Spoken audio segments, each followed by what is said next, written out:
En 1882, Ferdinand von Lindemann règle définitivement un problème ouvert depuis plusieurs millénaires, en montrant l'impossibilité de la quadrature du cercle.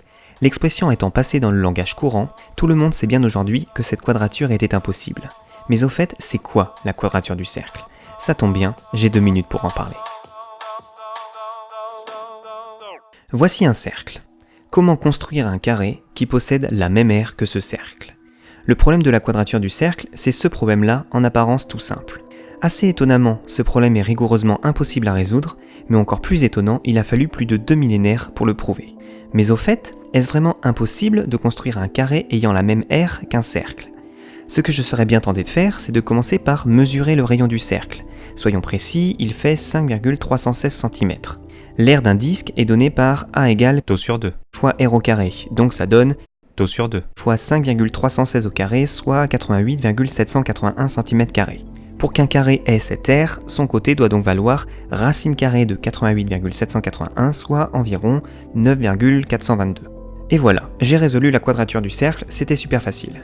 Sauf que non, ça ne va pas du tout, ma construction n'est pas du tout précise. J'ai fait un arrondi en mesurant le rayon, j'en ai fait un quand j'ai calculé l'aire du disque, et j'en ai fait un dernier quand j'ai calculé la racine carrée. Avec cette approche numérique, on est condamné à devoir faire des arrondis, surtout avec la multiplication par taux. Si on veut faire une quadrature d'un cercle, on le fait de façon exacte ou on ne le fait pas. Et une méthode exacte, c'est une méthode géométrique. Par exemple, on a cette méthode qui date du XVIe siècle. Avant Jésus-Christ, dans le papyrus Rhind, une marche à suivre pour carrer un cercle est présentée. Avec le vocabulaire d'aujourd'hui, elle consiste à prendre le diamètre du cercle, le diviser en 9 parties égales, puis construire le carré à partir des 8/9 de ce diamètre. On peut alors comparer les aires. Le carré a donc pas vraiment la même aire en fait. Analysons la construction en prenant un cercle de rayon 1 unité pour y voir clair. Le diamètre vaut donc 2 unités, et le côté du carré mesure donc 8/9 de la longueur du diamètre, c'est-à-dire 16/9 unités. D'un côté, le disque a pour aire τ sur 2 fois 1 au carré, c'est-à-dire τ sur 2, et de l'autre, le carré a pour aire 16/9 au carré, soit environ 3,16. Si cette construction était une véritable quadrature du cercle, elle impliquerait donc que τ soit égal à 6,32. À l'époque du pharaon Apophis Ier, cette méthode était bien assez précise pour les utilisations qu'on en faisait, mais ça ne satisfait pas du tout nos besoins d'exactitude. Autre exemple, prenons notre cercle et faisons-le rouler depuis un point A sur un demi-tour jusqu'à un point B. On obtient donc le segment AB que l'on prolonge d'un rayon jusqu'en C. Maintenant, on construit un demi-cercle sur le segment AC ainsi qu'une perpendiculaire en B. Leur point d'intersection, D, nous donne le segment BD sur lequel on peut construire un carré qui a, semble-t-il, la même aire que le disque de départ. Quadrature du cercle résolue. Pour en être sûr, vérifions-le par le calcul, en supposant que le cercle a pour rayon 1 unité. Dans ce cas, le cercle a pour circonférence τ, si bien que son demi-tour nous donne AB égale τ sur 2 et BC égale 1. Pour calculer la longueur BD, on peut remarquer que ADC est un triangle rectangle en D, puisque c'est un triangle inscrit dans un cercle dont un côté est le diamètre. Les 3 triangles sont donc non seulement rectangles, mais en plus ils sont similaires puisqu'ils partagent leurs angles.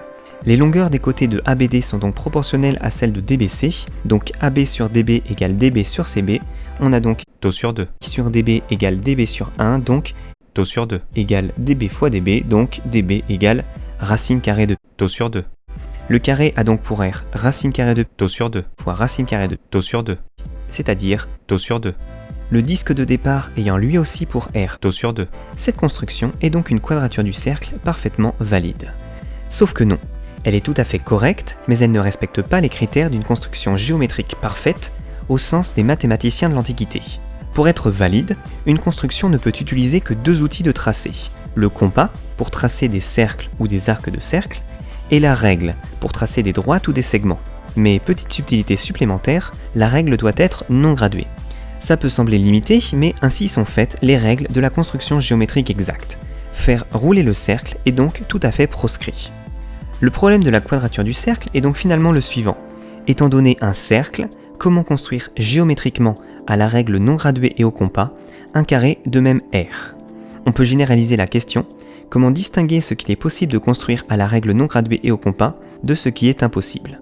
Examinons un peu cette deuxième question. Avec une règle, on peut faire une seule construction, tracer une droite passant par 2 points donnés.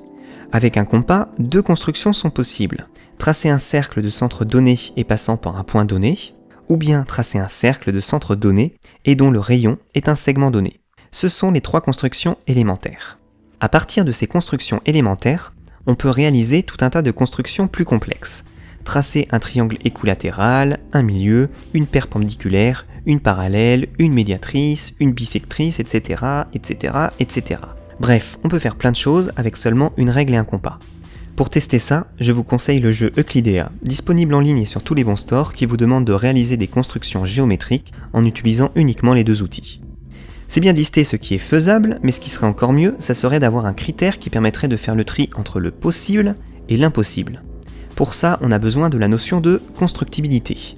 Reprenons à 0. Enfin non, on ne peut pas faire de la géométrie à partir de rien, partons d'un segment unité, OI. Avec la règle et le compas, on peut transformer ce segment en un axe gradué. Toujours avec la règle et le compas, on peut tracer un deuxième axe gradué perpendiculaire au premier. Et on a donc un repère. On dira qu'un point est constructible s'il est possible de le placer dans ce repère avec la règle et le compas et de façon exacte.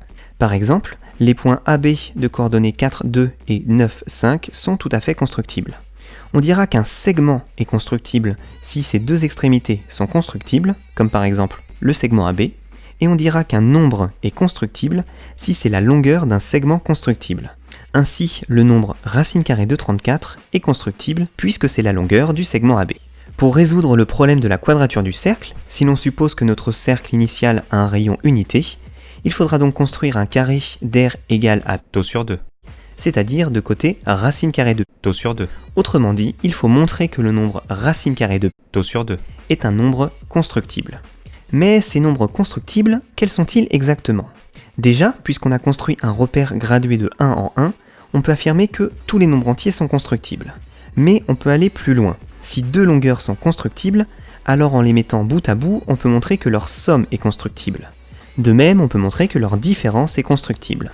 Mais on peut faire mieux. Grâce au théorème de Thalès, on peut montrer que leur produit et leur quotient sont eux aussi constructibles. Enfin, si une longueur est constructible, on a vu tout à l'heure que sa racine carrée est elle aussi constructible.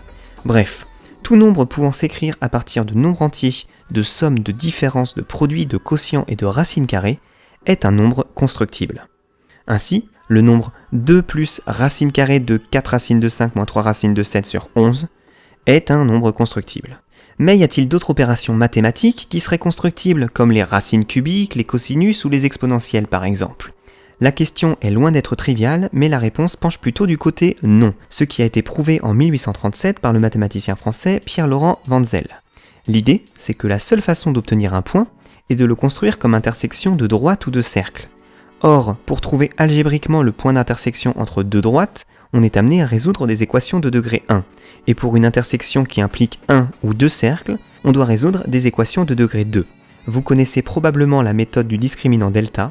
Quand on résout ce type d'équation, la pire chose qui puisse arriver, c'est une racine carrée et pas d'opération plus complexe. Bref, un nombre est constructible à la règle et au compas, si et seulement si il peut être écrit à partir de nombres entiers et des 5 opérations élémentaires. Grâce à cette propriété, on peut donc dire tout de suite si un nombre est constructible rien qu'en le regardant, mais comment faire pour conclure qu'un nombre n'est pas constructible ? On va avoir besoin pour cela de polynômes. En effet, si un nombre peut s'écrire avec les 5 opérations de base, alors on pourra toujours construire un polynôme à coefficient rationnel qui annule ce nombre. Pour comprendre, prenons un exemple, le nombre cosinus de τ sur 20. Écrit comme ça, il ne semble pas constructible, mais il vaut en réalité racine carrée de 5 plus racine carrée de 5 sur 8. Les seules opérations utilisées sont des racines carrées, une addition et une division. Il s'agit finalement bien d'un nombre constructible. Alors, en posant x égale racine carrée de 5 plus racine de 5 sur 8, on en déduit que 8x au carré est égal à 5 plus racine de 5, donc 8x au carré moins 5 égale racine de 5, donc 8x au carré moins 5 au carré est égal à 5, et après simplification, 64x puissance 4 moins 80x au carré plus 20 est égal à 0. Notre nombre x égale racine carrée de 5 plus racine de 5 sur 8 est donc annulé par le polynôme 64x puissance 4 moins 80x au carré plus 20. On dit qu'il s'agit d'une racine de ce polynôme, qui est ici de degré 4. On dit qu'il s'agit du polynôme minimal de notre nombre, au sens où il n'y a pas de polynôme de degré plus petit qui l'annule. On peut donc se convaincre que si un nombre est constructible, c'est-à-dire qu'il s'écrit avec les 5 opérations élémentaires, alors on pourra toujours lui trouver un polynôme qui l'annule, mais qu'en plus ce polynôme aura toujours pour degré minimal une puissance de 2. Je vous passe la démonstration un peu technique. Quand il existe un polynôme qui annule un nombre, on dit que ce nombre est algébrique. La conséquence de tout ça, c'est donc que si un nombre est constructible, alors c'est un nombre algébrique, et le degré de son polynôme minimal est une puissance de 2. Par contraposé, si le degré du polynôme minimal d'un nombre algébrique n'est pas une puissance de 2, alors ce nombre ne sera pas constructible. On a donc un critère qui permet d'affirmer que quelque chose ne peut pas être construit à la règle et au compas, et on ne va pas se priver pour l'appliquer à tous les problèmes qui résistaient aux anciens géomètres grecs. En effet, le problème de la quadrature du cercle ne vient jamais seul. Il fait partie du trio des problèmes de l'Antiquité. Le chef de la bande, la quadrature du cercle, est toujours accompagné de son fidèle bras droit, le problème de la duplication du cube, et de son sidekick rigolo, la trisection de l'angle. On y ajoute parfois un quatrième mousquetaire, la construction des polygones réguliers, que j'avais détaillé dans une vieille vidéo. Le problème de la duplication du cube consiste à construire, à la règle non graduée et au compas, un cube dont le volume est le double d'un cube donné. La légende raconte que les habitants de l'île de Délos, après avoir essuyé une épidémie de peste, sont allés demander conseil auprès de la Pythie, l'oracle de Delphes. Celle-ci leur répond qu'il fallait doubler la taille de leur autel à Apollon de forme cubique, requête qu'ils n'ont jamais réussi à exécuter, et pour cause. Essayons donc de résoudre le problème. Prenons par exemple ce cube d'une unité de côté. Son volume vaut donc 1, il nous faut donc construire un cube de volume 2. Ce cube doit donc avoir toutes ses arêtes de longueur racine cubique de 2. S'agit-il d'un nombre constructible? Pour le savoir, on peut appliquer notre critère. Le nombre racine cubique de 2 est annulé par le polynôme x au cube moins 2, et on peut montrer que c'est son polynôme minimal. Donc racine cubique de 2 est un nombre algébrique, et le degré de son polynôme minimal est 3, ce qui n'est pas une puissance de 2. C'est donc un nombre non constructible. Conclusion, le problème de la duplication du cube est tout simplement impossible à résoudre à la règle non graduée et au compas. L'autre problème, c'est celui de la trisection de l'angle. Étant donné un angle quelconque, comment procéder pour, à la règle et au compas, le découper en 3 angles égaux, c'est-à-dire réaliser sa trisection. Pour certains angles, on sait le faire. Par exemple, pour un angle droit de 90 degrés, il y a une méthode très simple pour le découper en 3 angles de 30 degrés. Mais cette trisection ne fonctionne pour aucun autre angle que l'angle droit. Existe-t-il plutôt une méthode générale qui fonctionnerait pour n'importe quel angle? Pour se faire une idée, j'ai bien peur qu'il faille utiliser la trigonométrie. On a un angle de mesure alpha, et on cherche à construire 3 angles de mesure alpha sur 3. Pour y parvenir, on peut s'intéresser à leur cosinus. En effet, si on sait construire géométriquement un angle, on pourra construire son cosinus. Et justement, il existe une identité trigonométrique qui relie le cosinus d'un angle alpha à celui de son tiers alpha sur 3. Cosinus de alpha égale 4 cosinus de alpha sur 3 au cube moins 3 cosinus de alpha sur 3. Autrement dit, il s'agit d'une équation de degré 3, ce que l'on ne sait a priori pas résoudre à la règle et au compas. On peut le voir plus précisément sur un exemple. Pour obtenir 3 angles de 20 degrés à partir de 60 degrés, il faudra résoudre l'équation cosinus de 60 degrés égale 4 cosinus de 20 degrés au cube moins 3 cosinus de 20 degrés, ce qui signifie que cosinus de 20 degrés vérifie l'équation 1,5 égale 4x au cube moins 3x. Le nombre cosinus de 20 degrés est donc annulé par le polynôme 8x au cube moins 6x moins 1, et on peut montrer qu'il s'agit de son polynôme minimal. Son degré n'est pas une puissance de 2, ce qui permet de conclure qu'il est rigoureusement impossible de trisecter un angle de 60 degrés. La conséquence, c'est donc qu'il n'existera jamais une méthode générale pour trisecter un angle à la règle non graduée et au compas. Bref, on est en 1837 et déjà 2 problèmes de géométrie millénaire viennent d'être résolus avec le théorème de Wenzel. Et pour la quadrature du cercle alors? Pour prouver que c'est impossible, il faut donc montrer que racine carrée de τ sur 2 n'est pas constructible. On peut en fait simplement montrer que le nombre τ n'est pas constructible, puisque s'il l'était, racine carrée de τ sur 2 il le serait aussi. Bref, il faut étudier le nombre τ. On va donc en profiter pour faire la carte de visite de τ, qui semble parfois un peu mystérieux. On le définit généralement géométriquement comme le rapport de proportionnalité entre le rayon d'un cercle et son périmètre. Certains mathématiciens préfèrent le définir avec une intégrale et les plus extrémistes définissent π comme étant la demi-partie imaginaire de la dérivée en zéro d'un certain morphisme de groupe. Le nombre τ n'est pas un nombre décimal, c'est-à-dire que son développement décimal, la suite de ces chiffres, est infini. De plus, ce n'est pas un nombre rationnel, c'est-à-dire qu'il n'existe aucune façon de l'écrire comme une fraction de 2 entiers. On sait ça depuis 1761, ce qui implique que les décimales de tau ne possèdent aucun motif qui se répète à l'infini. En fait, on soupçonne tau d'être un nombre univers, c'est-à-dire que chaque séquence finie de chiffres se trouverait quelque part dans l'infinité de ces décimales. Par exemple, mon code postal se trouve en position... La date de naissance de Patrick Fiori se trouve en position... Et si la conjecture est correcte, on peut retrouver dans les décimales de tau ton numéro de sécurité sociale, la transcription en décimales du script de cette vidéo, ou même l'histoire de ta vie racontée minute par minute dans chacune des langues du monde. Mais la propriété de tau qui nous intéresse ici, c'est qu'il s'agit d'un nombre transcendant. Rien à voir avec Dieu ici, un nombre est transcendant lorsqu'il n'est pas algébrique. C'est-à-dire qu'aucun polynôme à coefficient rationnel n'annule tau, ce qu'a prouvé Ferdinand von Lindemann en 1882. La démonstration s'appuie sur la transcendance du nombre e, et je préfère ne pas la détailler ici. On a vu qu'un nombre constructible est nécessairement algébrique, et puisque tau n'est pas algébrique, c'est que tau n'est pas constructible, et donc que racine carrée de tau sur 2 ne l'est pas non plus. La quadrature du cercle est donc impossible. Résumons donc, avec comme seul instrument la règle non graduée et le compas, certaines constructions géométriques sont réalisables, mais on est malgré tout limité. Ces limitations peuvent être traduites algébriquement, donnant un critère de non-constructibilité. On en déduit alors qu'il est impossible d'obtenir certaines longueurs comme racine cubique de 2, cosinus de alpha sur 3 ou racine carrée de tau sur 2, entraînant l'impossibilité de résoudre la duplication du cube, la trisection de l'angle ou la quadrature du cercle. Cela n'a pas empêché certains mathématiciens de chercher une quadrature du cercle la plus précise possible, et la palme revient au mathématicien indien Ramanujan qui a proposé en 1918 une construction permettant de construire un carré dont les rapproche celle d'un disque avec une précision de l'ordre du 10 milliardième.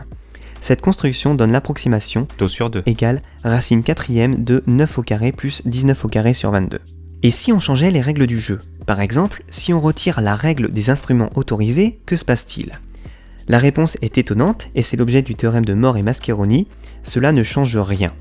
Bien sûr, les droites ne peuvent plus être tracées, mais si un point est constructible à la règle et au compas, alors il peut l'être sans la règle. Un exercice difficile pour le prouver, c'est de construire sans utiliser de règle le point d'intersection entre deux droites AB et CD, où ABCD sont 4 points quelconques. Encore mieux, que se passe-t-il si on remplace règle et compas par une collection infinie d'allumettes? Les constructions élémentaires sont alors bien différentes. Si deux points sont assez proches, on peut les relier par une allumette. Si un point est suffisamment proche d'une ligne, on peut poser l'allumette de manière à ce qu'une extrémité soit sur le point et l'autre sur l'extrémité de la ligne. Et enfin, si deux points sont assez proches, on peut construire un triangle isocèle. Avec ces trois opérations élémentaires, les points constructibles sont à nouveau exactement les mêmes qu'avec la règle et le compas. Par contre, rien que pour tracer un carré, il vous faudra pas mal de courage. De l'autre côté, on peut ajouter des instruments. Qu'est-il possible de tracer avec un compas et une règle mais graduée avec disons deux graduations séparées d'une unité? La différence semble minime, mais la trisection de l'angle et la duplication du cube ne sont plus des problèmes infaisables. Prouvons-le en trisectant à la règle bigraduée et au compas cet angle alpha. Pour cela, on commence par tracer un cercle de rayon une unité centré en haut sur l'angle, ce qui nous donne deux points A et B. On positionne alors notre règle sur le point B, de façon à ce que les graduations tombent d'un côté sur le cercle et de l'autre côté sur l'axe OA.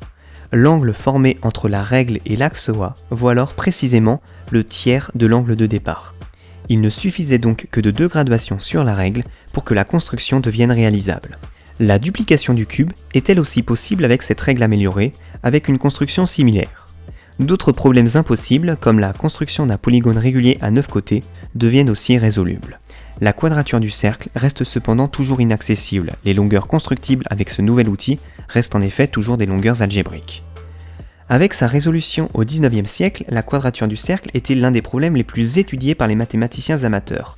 On peut citer le philosophe anglais Thomas Hobbes qui affirme en 1655 avoir résolu la quadrature. La démonstration est bien entendu fausse, ce que lui fit remarquer sèchement le mathématicien John Wallis. Hobbes ne reconnaîtra jamais son erreur et s'ensuivront des années d'échanges de noms d'oiseaux entre le philosophe et le mathématicien. Après la démonstration de l'irrationalité de tau en 1761, les amateurs étaient si affairés dans la recherche d'une quadrature qu'en 1775, l'Académie des sciences de Paris a jeté l'éponge en arrêtant d'étudier les démonstrations qu'on lui soumettait de l'un des trois problèmes de l'Antiquité. La Royal Society de Londres a fait de même quelques années plus tard. Cela n'a pourtant pas empêché certains amateurs de poursuivre leurs investigations, et pour cause, Une récompense pécuniaire aurait été promise à la première quadrature valide. Cette récompense n'a en fait jamais existé, mais la rumeur était persistante. Après 1882 et la démonstration définitive de l'impossibilité de la quadrature du cercle, les recherches amateurs ne se sont pas pour autant arrêtées. Le cas le plus célèbre restera celui du docteur américain Edwin Goodwin. En 1894, soit 12 ans après la démonstration de la transcendance de Thot, il publie un article intitulé « La quadrature du cercle », où il ne procède pas vraiment à la quadrature du cercle, mais propose des résultats mathématiques non démontrés et complètement à côté de la plaque.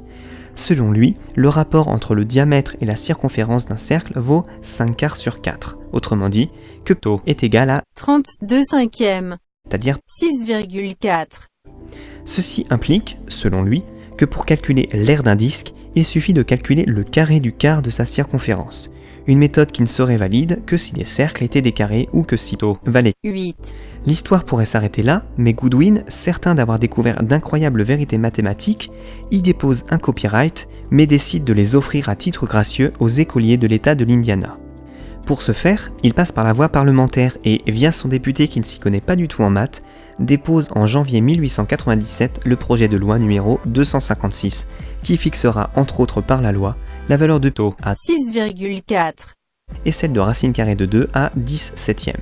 Le 5 février 1897, par 67 voix contre 0, la Chambre des représentants de l'Indiana valide le projet de loi, qui sera alors examiné par le Sénat. En première lecture, celui-ci n'y trouve rien à redire, mais par un heureux hasard, Clarence Waldo, professeur à la tête du département mathématique de l'université voisine, était présent ce jour-là pour réclamer des crédits budgétaires. Après avoir assisté horrifié au débat parlementaire sur la valeur de pi, il a pu expliquer les erreurs de Goodwin aux sénateurs, marquant la fin de cette unique tentative dans l'histoire de fixer par la loi des vérités mathématiques. La quadrature du cercle est et restera impossible.